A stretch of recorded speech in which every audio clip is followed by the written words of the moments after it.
नमस्कार दोस्तों, एजुकेशन हम में आपका स्वागत है। और सुपर 10 सीरीज का यह पहला पार्ट है जो मुख्यतः सिविल सर्विस एग्ज़ाम और अन्य एग्ज़ाम के लिए सुपर 10 क्वेश्चन लेकर आए हैं। तो आइए देखते हैं पहले क्वेश्चन को। ब्रिटिश काल में गिरमिटिया किन्हें कहा जाता था? किसानों को, दलितों को, समझौता मजदूर को और क्रांतिकारियों को। तो मुख्यतः गिरमिटिया उन्हें कहा जाता था जो अपने यहाँ से एग्रीमेंट लेकर के, ब्रिटिश उनका एग्रीमेंट करा करके विदेशों में काम करने के लिए ले जाया जाता था। उन्हीं एग्रीमेंट को मजदूर गिरमिट कहते थे और फिर उनका नाम धीरे धीरे गिरमिटिया हो गया। तो इसका सही आंसर होगा समझौता मजदूर, ऑप्शन सी। देखिए आप इस पिक में देख सकते हैं किस प्रकार से गिरमिट मजदूरों का ये पूरा समूह है जिन्हें विदेशों में ले जा कर के काम कराया जाता था। दूसरा क्वेश्चन है आपका, बागानी मजदूरों के लिए इमिग्रेशन एक्ट कब लाया गया? बागानी मजदूर मुख्यतः ये असम के बागानी मजदूर हैं जिनके लिए इमिग्रेशन एक्ट लाया गया था। तो ऑप्शन है 1858, 1859, 60, 61। तो इसका मुख्य आंसर है 1859। 1859 को असम के बागानी मजदूरों के लिए इमिग्रेशन एक्ट लाया गया, जिसमें फिर उसके बाद उन्हें यदि बागानों से बाहर जाना होता था तो उसके लिए उन्हें अंग्रेज़ों से परमिशन लेनी होती थी और मुख्यतः अंग्रेज़ उन्हें परमिशन नहीं देते थे। इस तरह से वह वहाँ पर एक बंधुआ मजदूर की तरह से कैद हो गए थे और अपने घर वालों से उनका पूरा कॉन्टैक्ट ख़त्म हो गया। तो यह था इमिग्रेशन एक्ट बागानी मजदूरों के लिए। 1905 का तीसरा क्वेश्चन है, 1905 का बंगाल विभाजन का सुझाव किस आयोग का था? तो एक आयोग बनाया गया था, उसी आयोग के सुझाव पर बंगाल विभाजन लाया गया था। तो ऑप्शन है आपका रिजले आयोग, हार्डिंग आयोग, मिंटो आयोग और कर्टिस आयोग। तो इसका सही आंसर है ऑप्शन ए, रिजले आयोग।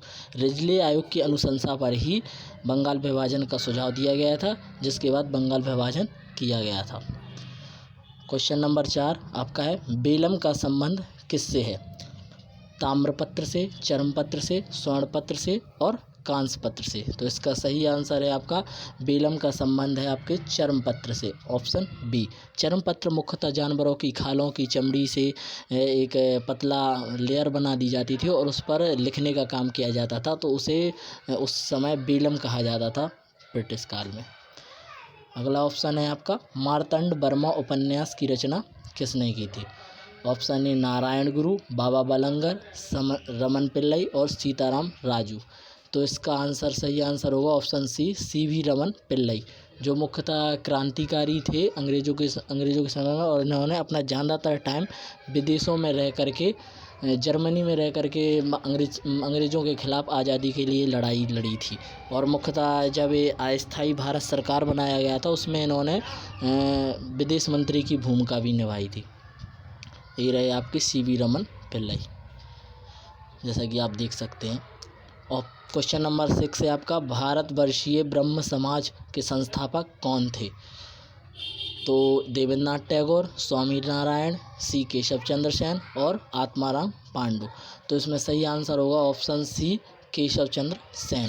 भारतवर्ष यही है आपकी, जो ब्रह्म समाज पहले आदि ब्रह्म समाज में टूटा था और आदि ब्रह्म समाज का हिस्सा देवेंद्रनाथ टैगोर के पास चला गया था और जो भारतवर्षीय ब्रह्म समाज है उसके संस्थापक केशव चंद्र सेन कहलाए थे। ये रहे आपके केशव चंद्र सेन, इनके नाम पर डाक टिकट भी जारी किया गया था आगे। क्वेश्चन नंबर 7 है, द्वैत शासन का जनक किसे कहा जाता है? द्वैत शासन का जनक, ध्यान दीजिए, द्वैत शासन किसके समय में पहली बार आया था ये नहीं पूछा है, जनक किसे कहा जाता है ये पूछा है। तो ऑप्शन है रॉबर्ट क्लाइव, कॉर्नवालिस, लियो कार्टिस और हाउटमैन।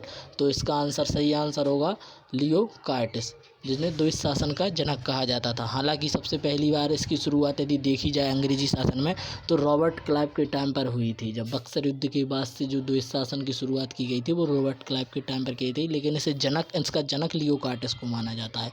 तो इसका सही आंसर है ऑप्शन सी। अगला क्वेश्चन है क्वेश्चन नंबर 8, पहला उद्योगशाला अधिनियम किस वायसराय ने पारित किया था? तो यह उद्योगशाला अधिनियम पारित किया था, option A Lord Curzon, Lord Dufferin, Lord Canning, Lord Minto. तो इसका सही आंसर है आपका Lord Ripon, option number A. पहला उद्योगशाला अधिनियम, जिसे फैक्ट्री कानून भी कहा जाता है, 1881 में पहली बार लागू किया गया था और इसमें मुख्यतः श्रम से संबंधित कानूनों को बनाया गया था, जिसमें मुख्यतः बाल श्रम को भी कुछ कानून बनाए गए थे। तो बाल श्रम से संबंधित कानून पहली बार लॉर्ड रिपन के द्वारा लाए गए थे, जो कि ऑप्शन ए है। क्वेश्चन नंबर 8, वैदिक काल में धन्व शब्द का अर्थ क्या था?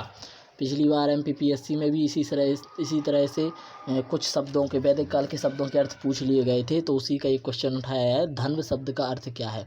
ऑप्शन ए दूध, ऑप्शन बी मरुस्थल, ऑप्शन सी चावल और ऑप्शन डी मुद्रा।